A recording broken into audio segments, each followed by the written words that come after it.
Hi, friends. Hello, in the world. Welcome back to this first episode of 2024 Tools for Transitioning Humanitarians and 52nd episode overall. So it has been actually more than a year that I have been doing it. And now I want to talk about new identity as a tool that I think many of us haven't really used it as much, or we are not sure how to use it, or we have a lot of our concerns about whether we should use it or not, and we are attached to certain things, right? So therefore, we are cautious whether we should be using it, or is it even something that is doable? And therefore, that's what I want to talk to you about today. So I want to talk to you about what it is, why we need to use it. That would be my offer, right? I would like to offer to you how and why we can use it, and then how to do this in case we are willing to do this. And I will not be dedicating too much into a lot of the fears around it, but that's obviously where the coaching is for. So that's why I would love to invite you to come coach with me if you have any concerns about um, whether you will change and then it will be irrevocable, or whether this will harm you in some way, or maybe you even have lots of objections as to how it will take long, or it's not even possible. All of those skeptical type of thoughts that you have, absolutely come coach with me. I would love to do that so that you can get to utilizing this tool that is available to us within our prefrontal cortex, like scientists would say. So I was thinking about as we start the 2024, many of us have like used it as a refreshing point, or as a way to start something new, or as a way to finally do the things that we want or live the life we want, right? So every year, especially at this time of year, may be an opportunity for us to reflect on the year that has passed and then start the new way, a new year in a like fresh new perspective, being the person we want to be. And therefore, this topic seems like so fitting into this time period. But of course, you can always start new or fresh whenever you want to. And therefore, also, what is amazing about our prefrontal cortex, that the center where a lot of solutions are made, where a lot of decisions are taken, right? It always has the ability to create us, or to give us new ways to think about things, new ways to handle things, new ways to live things the way that we want to, or create new experiences by embodying the identity that we really want. Now, that's why this topic is relevant also throughout the year, anytime that you decide that you want to look at things or have the results or the outcomes that you want. And if you're feeling like you're not getting there where you want to, then this might be the solution. So let us get to what it is that we're talking about, because identity can be a very, like, it sounds like a very complex concept. It sounds like something that we need to define in so many different ways, and we could do that, right? So many of us have the ability to philosophize around it, to theorize around it, to hypothesize around it. We can do all of those things, but my goal is to give you something tangible that you can grab onto when you think about identity. And identity, basically a repeated behavior. If we put it very simply, right, if we are reduced to the minimum so that we can operationalize it, right? Because that's the whole goal, is for me to give you a tool that you can operationalize it, to use it, to apply to your situation. And the way that you can think about it is the repeated behavior, the one that I think also Joe Dispenza uses as well. So whatever the thing, whatever the behaviors that we keep doing, that we keep pursuing, that we keep um, engaging in from the habitual feeling, whatever that feeling is for you. Maybe it's a feeling of commitment, a feeling of a passion, or a feeling of fear, whatever it is, right? So we keep doing the same thing over and over again. And eventually it starts defining who we are and what we stand for, what we don't stand for, right? So it becomes our identity. Now, we we will get very specific as to how it can look like, don't worry. But I really want to take a minute and talk about why we need to talk about this. Why do we need to talk about building new identity? Especially for those of us who are cautious about, if I'm no longer this person, then who am I? And then it gets into these type of questions get us into existential questions, and many of us maybe are afraid of it. So therefore, you can even think about is to um, shift one identity within the several identities that you may have in terms of the roles that we play, right? So you can even think of identity as a role that you are embodying, or as the facet of yourself that you're showing or expressing in the world. And then you can work on one part of it.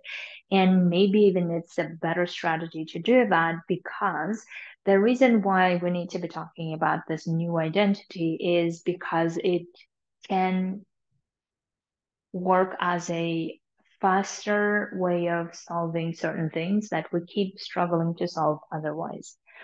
Because oftentimes when we're trying to solve a problem, we tend to stay on the action line of, okay, if we do this thing, then it will work. If we don't do this thing, then it will not work, whatever the thing is. Excuse me. But we don't often take a minute and look at why are we taking those actions, right? Which is tied to our identity. So therefore, we may want to actually look at, okay, if new identity is a new way of solving things faster and quicker, then how would that look like? So for instance, let's say the identity that you embodied most of the time was the identity of feeling powerless in certain situations, right? Because you just believe that that's just how it is. And therefore you don't even try to solve it, or you try to solve it in ways that in the end make you feel like you are being defensive, or you're attacking, or you're not really constructive, whatever it is. So if you feel like that has been always or most of the time how you felt in that experience, or how others see you in that experience or in that situation, now you want to take up a new identity to solve that.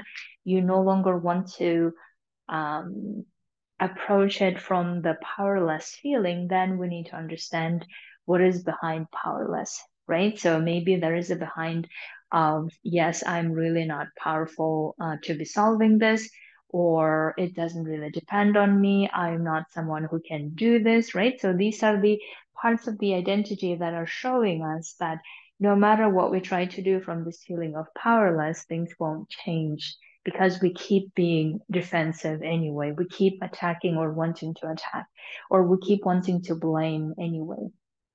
So now let's say that we took the identity of the person who says, I'm actually powerful, meaning that I am able to do something about it and I'm going to do something about it. And how could I do it in the way that solves the problem, instead of me trying to justify or trying to defend why and how? Then we may approach the situation totally different, right? And we now have shifted to that new identity of the person who actually says, wait a minute, I don't want to just follow my fears and then just keep trying to solve things from fear. Instead, I want to solve things from trust, or from powerfulness, or whatever other feeling that you feel like you're fueled by. How do I then solve the problem? Now we are getting to the new identity shift and solving things. Do you see what I'm saying? So therefore, it might be actually a faster way of solving things, because now we're using our brain's ability in the prefrontal cortex, if I'm understanding scientists correct. where they're saying that for every problem that we encounter, we have in that center, in that cortex, it's like I think they call it solution lab or whatever. I don't remember now. Anyway, so I'm thinking of it like a solution lab where we have like lots of different ways to approach something, and we can approach it from this identity, from this identity, from the third identity, and then we decide which one to take up. But because our we are very habitual human beings, we want to keep doing the same thing over and over from the same place. Now we don't really take back and zoom out and reflect, right? And then say, okay, do I want to solve this from me being defensive or me being powerless, or do I want to solve it from me being powerful, me being in charge or in control? Then how would I do that, right? So you can see that we have always the option to go from one to another any minute or any second we decide to. The other is obviously, this identity will create as new opportunities that hadn't been there before. And interestingly, that all the identities that we have currently, we have created at some point. Maybe we haven't really realized it, we haven't really consciously recognized or aware of it, but we have created them at some point, right? So even being a humanitarian, we have created at some point. It was not there before, and now we have created it. And the reason why we created it because we were passionate about it, we were curious about it, and that's how it all starts, right? And the same we can do with any new opportunities that we want to create for ourselves. We can start using that identity, a new one. Now, it also helps us avoiding feeling victim of our past because oftentimes we feel like our past has defined us of who we are, and now we can't really get away from that, right? I used to certainly feel that. I used to feel like, well, my past is violence, torn family, with no opportunities in life. And the only possibility that my father saw at the time was to get me off married to someone so that the problem can be solved, so to say, right? So I all like when I was looking at all those situations, I felt like, okay, my life's trajectory has been defined by other people and I can't really do anything about it, right? And of course, I have been able to do so many things to change that, in part because of passion, of what I wanted to do and how I wanted to live my life. But in part also, I have at some point decided that I don't want to be a victim of my past. I don't want to be a victim of whatever others have imparted in me, knowingly, not knowingly. I want to decide how to live my life, right? So therefore, you can see that it's a powerful tool for us to avoid feeling victim of our past, of our stories, and we can always decide to change or create a new one and shift to that. And of course, new ways to approach the circumstance, just like the way that I said, right? Now, how do we build new identities, right? That's really the core of this episode. And the way that I want to look at things is like, let's look at first what your identity is, and then who do we want to shift it to, right? That's always like how I want to see like the differences of the two. And when we have the differences, then it becomes so much clearer. This is how I'm going to bridge the gap to go to the new identity that I want to. So let's say that your current identities are the way that you can identify are very obvious, let's say, such as I'm a humanitarian, right? That's an identity. I am an employer is an identity, right? I am a manager or a leader, whatever it is that you or the position that you hold. I'm a protection officer, or I'm a supply officer, or I am a program officer, or I'm a security manager, whatever it is, right? So these are all identities that we have. I'm a parent, that might be another identity, or I'm a spouse, or I'm an activist, whatever it is. These might be the like on the surface level or the easily accessible identities that we just describe ourselves with. But then there are more specific ones that we can start looking at them, because even if we look at I'm a humanitarian, we can dissect it into several different things that all bring together and make us a humanitarian, right? So if we were very specific about things, we can also start like looking at how are the ways that we describe ourselves, right? So we may say, I'm a committed person, or I'm not good at commitment, right? So these are also other ways that describe our commitment, or sorry, our identity, but character traits of the identity, right? So some parts of the identity. We may also look at it as I get easily overwhelmed, right? So we habitually describe ourselves this way, basically, right? That also becomes part of our identity. Remember that identity being the behavior that we continuously uh, keep reinforcing, right? I'm a smoker might be very specific identity, right? Or I'm financially dependent might be another identity, meaning that whatever we do, we will always look at things from that lens, right? It doesn't depend on me. I need to consult my employer. I need to consult my spouse. I need to consult someone else. Therefore, I'm not financially independent, right? So this might be another identity, especially when it comes to transitioning. This is a very important topic because when we are transitioning, a lot of the fear that comes from how we may not be able to replicate our salary or create the financial freedom that we want. And therefore, this identity might be the one holding us from actually believing that we can create what we want. Now, when we look at things, is we look at these identities and if we want to understand why these identities, right? So how we have created them basically so far, we understand that we have created them by believing that it's possible, by believing that this is how it is, right? So in the beginning, maybe we believed that it was possible. Like when we went to humanitarian work, right? We thought, okay, going and doing a humanitarian work is possibility because other people are doing it, for instance, right? Or maybe even not other people. We're just like, we want to do this, right? So therefore, believing that it's possible is always the first step.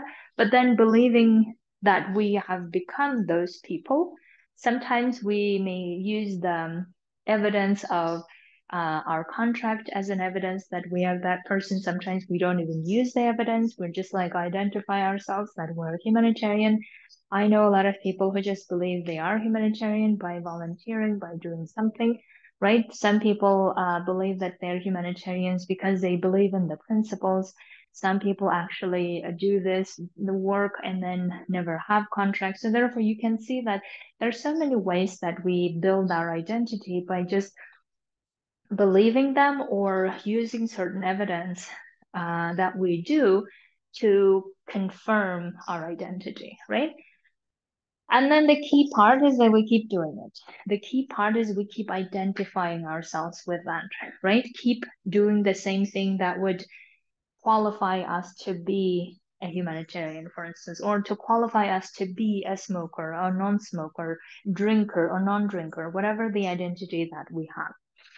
Now, in order to build a new identity, the same uh, logic applies, right? So if we were able to build the identities that we have currently this way, then we can surely build new identities this way as well by being the person that we're trying to be on a daily basis.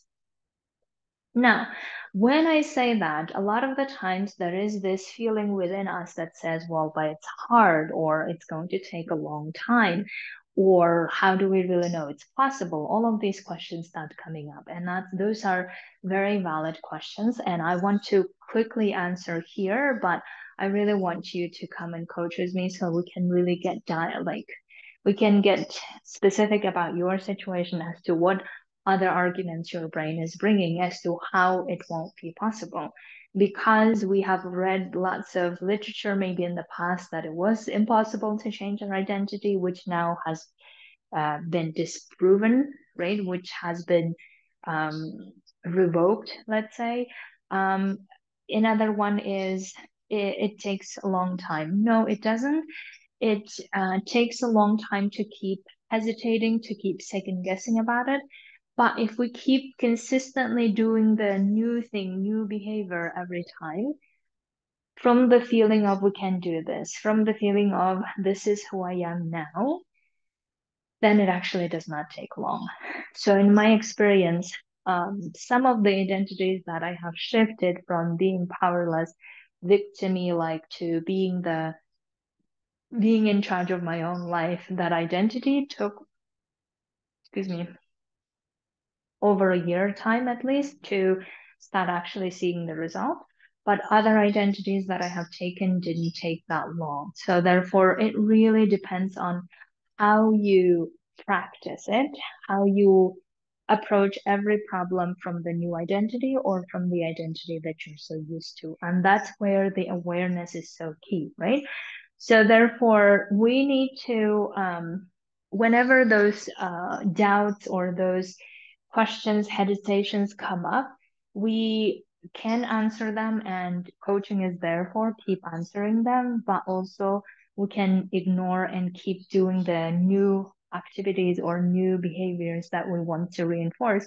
We can keep doing the new ones, and then get to the new identity. That's another possibility. But of course, it really depends on how you are seeing this, how you are understanding and internalizing it, right? It depends really on that. So let's get very specific, and let's say that we are building an identity of I am a non-smoker. I am working currently with several of my clients. They actually have different goals, but this is one of the ones that we could work and make it to I'm a non-smoker identity because they want to quit smoking. And therefore, if you think about it, so I am a non-smoker, for instance, right? So if I were to be building my identity of I'm a non-smoker, then there were several things that I need to keep doing. One is that I don't need to think about smoking anymore so much, right? Even though in the beginning it will be very difficult, especially at the withdrawal process, but still reminding my brain that smoking is not as powerful as I think it is, because in the moment of withdrawal, it feels like it's so powerful, right? So reducing its power by not really thinking too much about it, or replacing those thoughts with something else, right? Another one is stop thinking of smoking as a solution to a problem, right? Because oftentimes smoking can be seen as a relief mechanism or distraction mechanism from feeling whatever the thing we're avoiding feeling. And it's not even smoking like only, it can be any other activity that we're trying to distract ourselves with, right? It's a bit like a distraction mechanism, but our brain believes that it's a solution mechanism. So we need to detach one from the other by whenever our brain says that, okay, I'm stressed, I'm overwhelmed, I am feeling shitty, I'm feeling bad. Whenever we do that, we actually feel those feelings instead of going and resorting to smoking. That's how we become the non-smoker, because our brain starts understanding that we can handle those feelings without using smoking as a third party, let's say. The same goes for not feeling bad when we are in social circumstances, right? And when we are socializing, and then oftentimes we may have this feeling, oh my God, I'm not smoking, or I'm the only one who's not smoking. Like if I now genuinely, if I go to some social events and then someone is smoking, I just tend to go away from them, or I ask them not to smoke near me, right? So I don't even make it anything about me. I don't even make it like, oh my God, there's a problem. I just like could you please not smoke, for instance, right?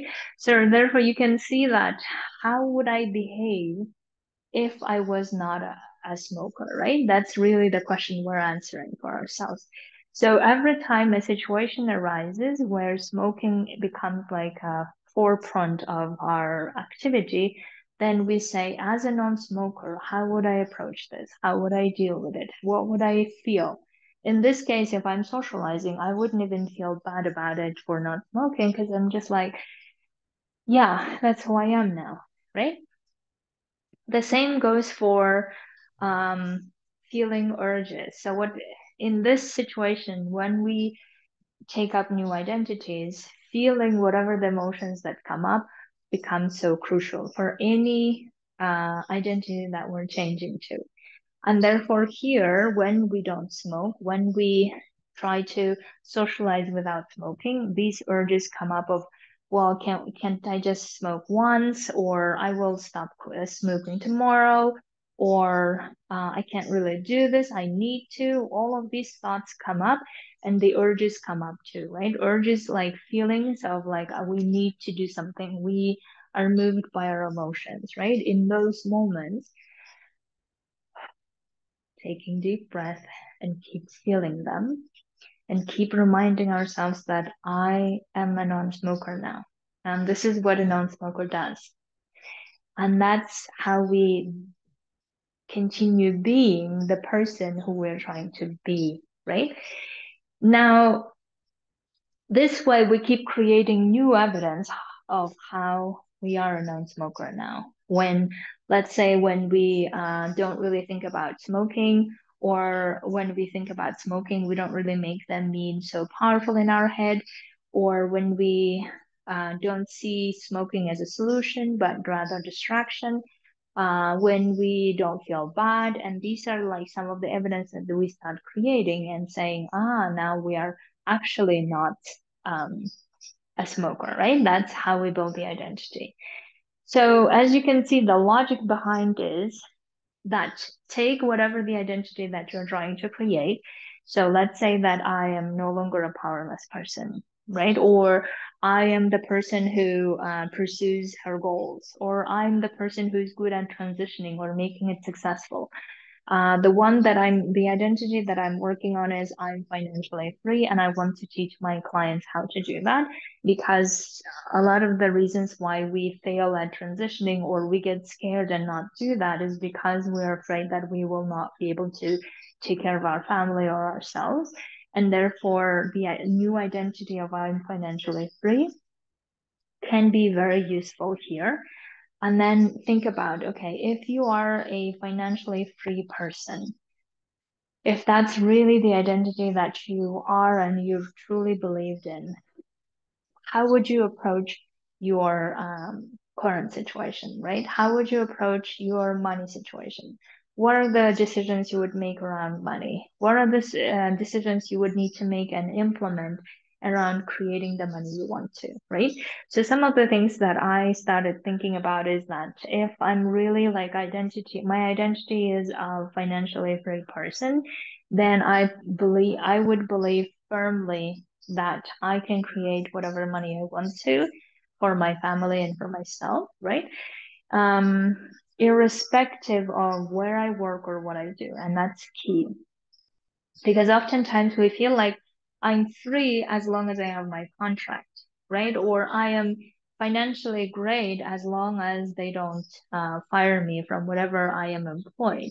Now, that's not technically free as such, right? Because we're still believing that we depend on that employer to pay us. And if they don't pay or if they stop or terminate our contracts, then we all of a sudden start panicking or feeling so much fear and saying that, oh my God, I have to find a way to earn money or all of these things. And that's very natural. But imagine if we really truly believe that we are the people who can create whatever the resources we want because we have so much resources within to create them, then it wouldn't really matter whether we're employed or not employed. We would also not really stay in the blame games or in the it really depends on them or I have to find a job from an employer. If we want to, we could do that, but we could also say, I don't need to find a job from another employer. I can just find my own, or I can just create my own, whatever it is, right? We would really go to that place. But because our identity is so weaved in um, with how we're employed, how we are dependent on contracts, how we're dependent on those institutions or organizations, because our identities are so tied in with them. Therefore, it is difficult for us to even entertain the idea of us being able to create our money, whatever the amount that we want to. So therefore, you can see that when you are creating an identity, let's say, whatever this identity looks like for you, think about what are the behavioral changes I would do, right? If I'm really the person who is thin, or if I'm really the person who doesn't smoke, or if I'm really the person who's committed to her goals, if I'm really the person who's financially free or emotionally free, what are the behaviors I would be doing, right? And then what are the feelings I would be fueled by to do that?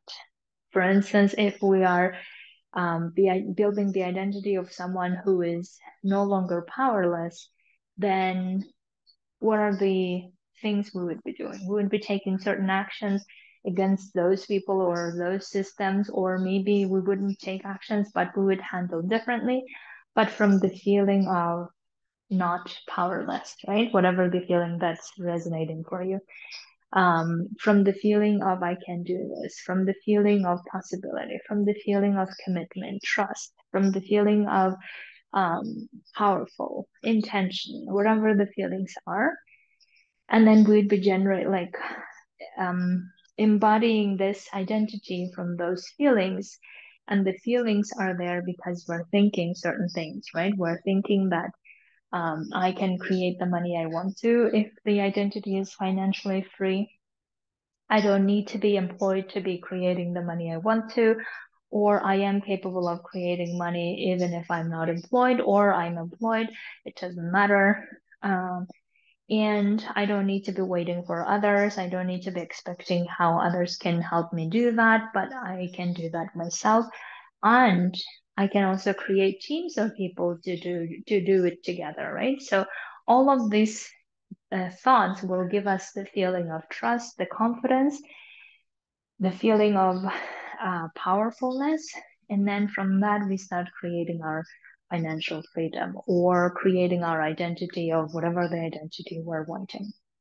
So, my dears, I know that I have covered a lot in this 34 or so minutes, and I really want you to come to my retreat in person in Kyrgyzstan.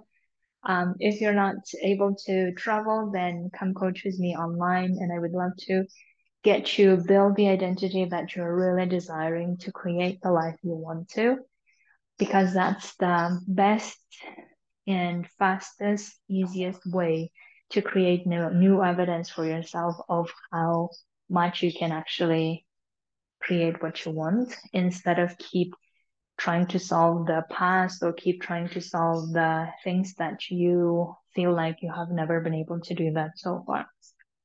So come coach with me. Until then, have a beautiful week and beginning of the year. Happy New Year. Speak to you very soon. Thank you.